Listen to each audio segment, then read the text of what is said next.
Assalamualaikum warahmatullahi wabarakatuh. Hello everyone, let me introduce myself. My name is Danu Aji Nugroho with NPM 2241118 from Management Class 22.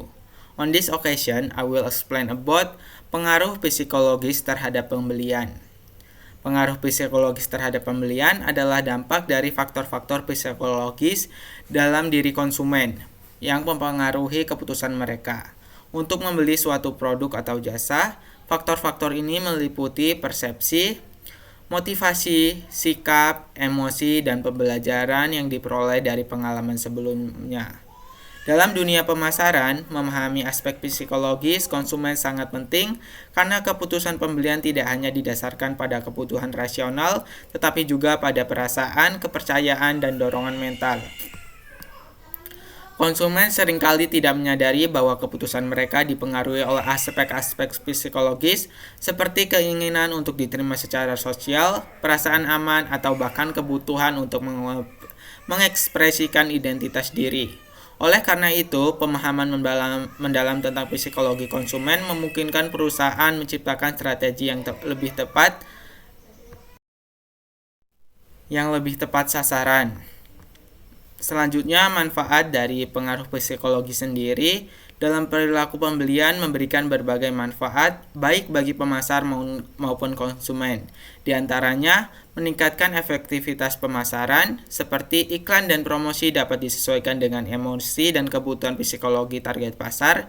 Yang kedua, membentuk loyalitas pelanggan dengan konsumen cenderung setia pada merek yang secara emosional terhubung dengan mereka.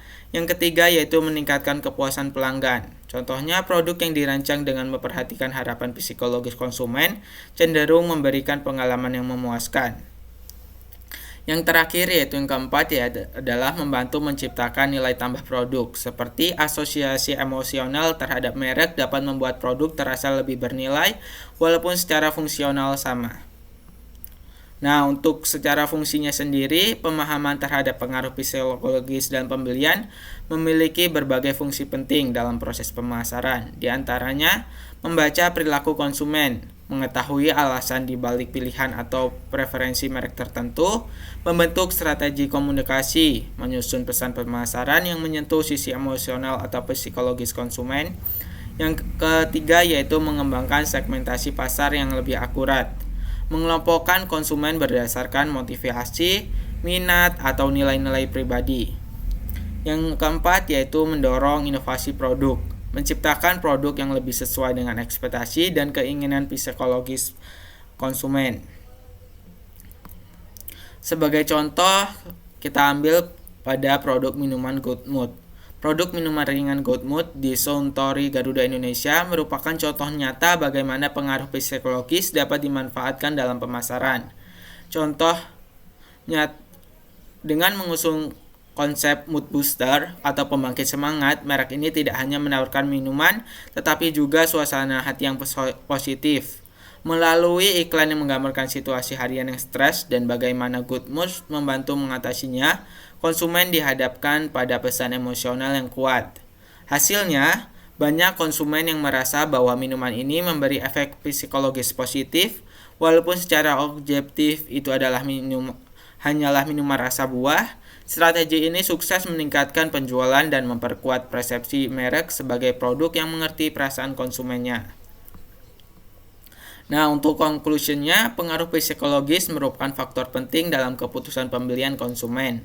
Dalam banyak kasus, keputusan membeli tidak hanya berdasarkan kebutuhan praktis, tetapi juga dipengaruhi oleh perasaan, keyakinan, dan pengalaman pribadi.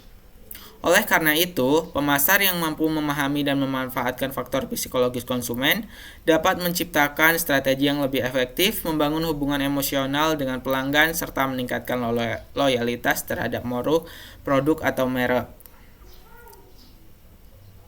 Secara keseluruhan, memahami psikologi konsumen tidak hanya membantu perusahaan menjual produk, tetapi juga membentuk pengalaman dan persepsi yang mendalam yang pada akhirnya berdampak pada keberhasilan bisnis secara jangka panjang.